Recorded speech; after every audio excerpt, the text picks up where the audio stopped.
നിങ്ങളുടെ favourite shows ഇനി ഒരിക്കലും മിസ്സാവില്ല. ഇപ്പോൾ C5 കാണും നിങ്ങളുടെ ഫേവറേറ്റ് ഷോ തികച്ചും സൗജന്യമായി. ഇവളാ ഇതിന്റെ അണിയറ ശില്പി. സാവിത്രി, നീ എപ്പോഴും ഇവളെ പ്രൊട്ടക്ട് ചെയ്ത് സംസാരിക്കുന്നവളാണല്ലോ. ഇവിടെ ഇത്രയൊക്കെ കാര്യങ്ങൾ ഈ തന്റെ അടി പെണ്ണ് ചെയ്തിട്ടും നീ അറിഞ്ഞില്ലേ നന്ദിനി? അമ്മേ, ഞാൻ എന്ത് ചെയ്യാനാ അമ്മേ?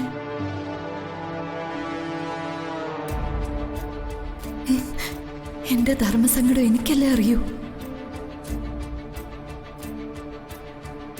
നിന്റെ അമ്മയുടെ ചടങ്ങ് ഏത് പാതാളത്തെ കൊണ്ട് നടത്തിയാലും ഞങ്ങൾക്ക് വിരോധമൊന്നുമില്ല. പക്ഷേ ഈ മുറ്റത്ത് വെച്ച് നടത്താൻ ഞങ്ങൾ അനുവദിക്കില്ല. എന്റെ അമ്മയുടെ ആത്മാവിന് മോക്ഷം കിട്ടണമെങ്കിൽ എനിക്ക് ഈ ചടങ്ങ് നടത്തിയേ പറ്റൂ.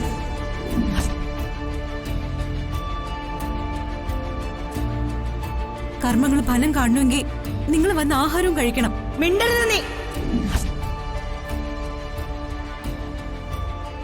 ഈ കുടുംബവും നിന്റെ അമ്മയുമായി യാതൊരു ബന്ധവുമില്ല. പിന്നെങ്ങനെയാ നിന്റെ അമ്മയുടെ ചടങ്ങുകൾ ഇവിടെ വെച്ച് നടത്തുക? മുത്തശ്ശ, ഞാൻ എന്റെ റൈറ്റ് പല പ്രാവശ്യം ഇവിടെ എല്ലാവരോടും പറഞ്ഞു കഴിഞ്ഞു. നന്ദിനി എന്ന് പറയുന്ന ഈ സ്ത്രീ ഈ വീട്ടിലേതാണെങ്കിൽ എനിക്കിവിടെ നിന്നേ പറ്റൂ. കാരണം ഈ സ്ത്രീയെ എന്റെ രക്ഷകർത്താവ് ചമഞ്ഞ് കോടതി ഉത്തരവോടെ എന്റെ ചുമതല ഏറ്റെടുത്തത് 6 മാസത്തേക്ക്.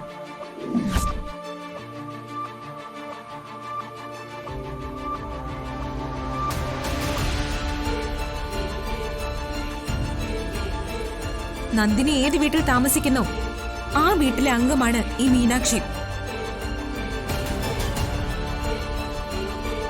കോടതി ഇവരുടെ കൂടെ എന്നെ അയച്ചിരിക്കുന്നതുകൊണ്ട് ഞാനൊരു VVIP.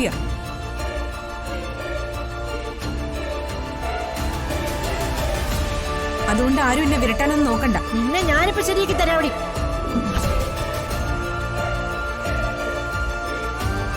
അമ്മേ,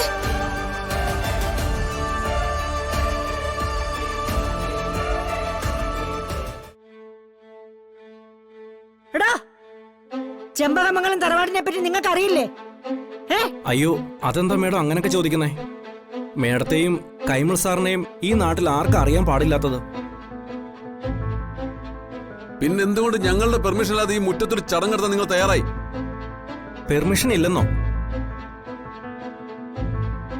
ഈ കുട്ടി ഇത്രയ്ക്ക് ആധികാരികമായി പറഞ്ഞപ്പോ ഇവൾ ഈ ചെമ്പകമംഗലത്തെയാണെന്ന് ഞങ്ങൾ കരുതി.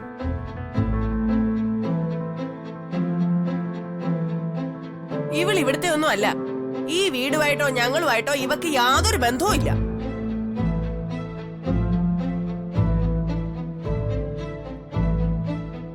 ഇവളെ ഒരു അനാഥ പെണ്ണ.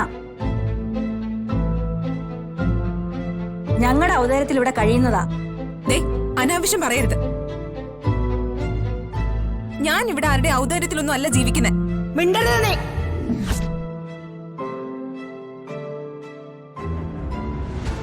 ഈ പൂജ നിർത്തിവെച്ച സാധനങ്ങളൊക്കെ എടുത്ത് എത്രയും പെട്ടെന്ന് സ്ഥലം വിട്ടോണം.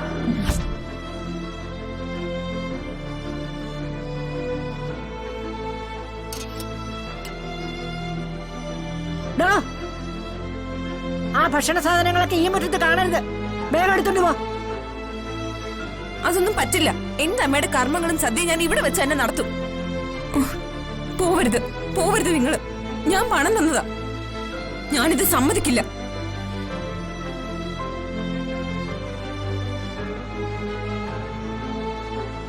എന്റെ കസ്റ്റോഡിയനായി നിങ്ങളെന്താ ഒന്നും മിണ്ടാൻ നിൽക്കുന്നത്? നിന്റെ നാവിനെ ഇവിടെ ഉയർന്നാൽ നിന്നെ ചവിട്ടി പുറത്താക്കും ഞാൻ.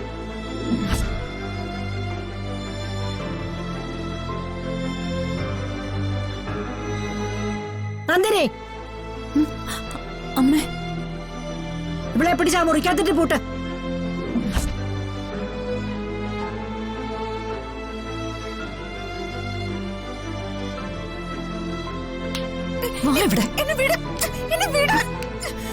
എന്റെ അമ്മയുടെ ബലികർമ്മങ്ങൾ പോലും ചെയ്യാൻ അനുവദിക്കാത്ത ദുഷ്ടനാ നിങ്ങള്.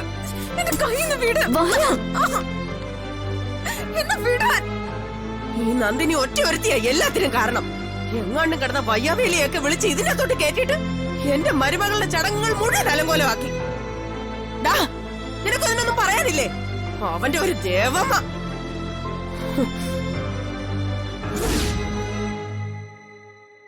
ഒരു വൈക്കോൽ തുരുമ്പ് കിട്ടിയാൽ പോലും നീയൊക്കെ നന്ദനിക്കെതിരായുള്ള ബ്രഹ്മാസ്ത്രമാക്കി മാറ്റും.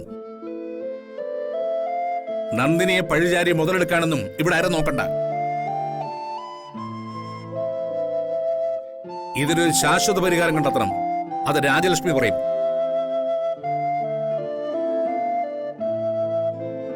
ഞാൻ ആരെയും കുറ്റം പറഞ്ഞില്ല അച്ഛാ.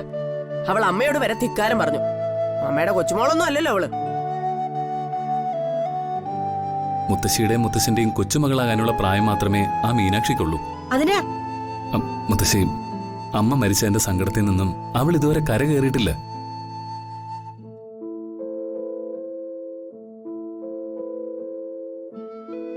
സ്വന്തം അമ്മയുടെ ആത്മാവിന് മോക്ഷം കിട്ടണമെന്ന് അവൾ ആഗ്രഹിച്ചു. അവളുടെ ആഗ്രഹം തെറ്റാണോ?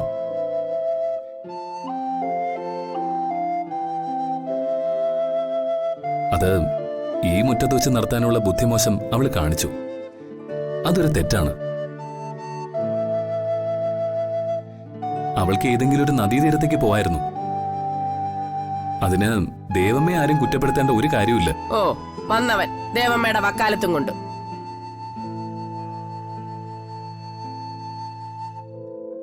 അമ്മയ്ക്ക് പിടിക്കില്ലെന്ന് എനിക്കറിയാം. എനിക്ക് പറയാനുള്ളത് മുത്തശ്ശനോടും മുത്തശ്ശിയോടുമാണ്. മുത്തശ്ശ, മുത്തശ്ശി, ബുദ്ധി ഉറയ്ക്കാത്തൊരു പെൺകുട്ടിയുടെ അവിവേകം ഒന്ന് കണ്ട് ആ മീനാക്ഷിയോട് ക്ഷമിച്ചൂടെ? നന്ദിനി പക്ഷക്കാരുടെ എണ്ണം കൂടുകയാ. അവളൊരു പക്ഷേ മുത്തശ്ശിയുടെ ചെറുമകളായിരുന്നെങ്കിൽ മുത്തശ്ശി അവളോട് ക്ഷമിക്കുമായിരുന്നില്ലേ?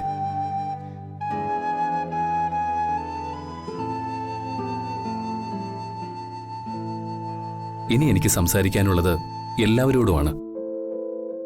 അവിവേകമാണെങ്കിൽ ക്ഷമിക്കണം.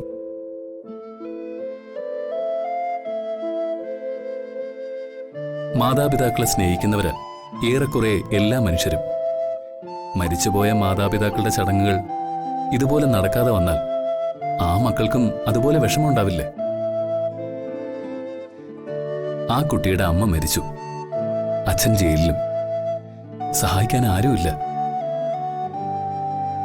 അവൾ ഒറ്റയ്ക്ക് അമ്മയുടെ ആത്മാവിന് വേണ്ടി കർമ്മം ചെയ്യാൻ തീരുമാനിച്ചു. അത് തെറ്റാണെങ്കിൽ ആ തെറ്റിന് നിങ്ങൾക്കെല്ലാവർക്കും അവളോട് ക്ഷമിച്ചുകൂടെ?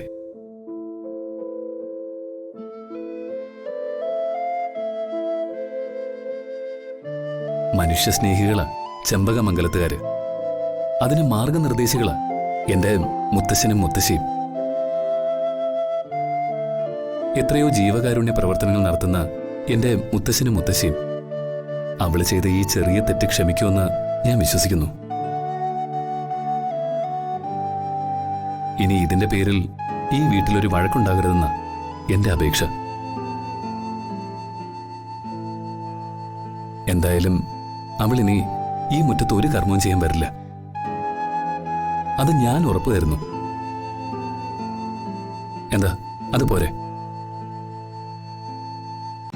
ഡൗൺലോഡ് ചെയ്യൂ C5 ആപ്പ്. കാണൂ എല്ലാ എപ്പിസോഡുകളും സൗജന്യമായി.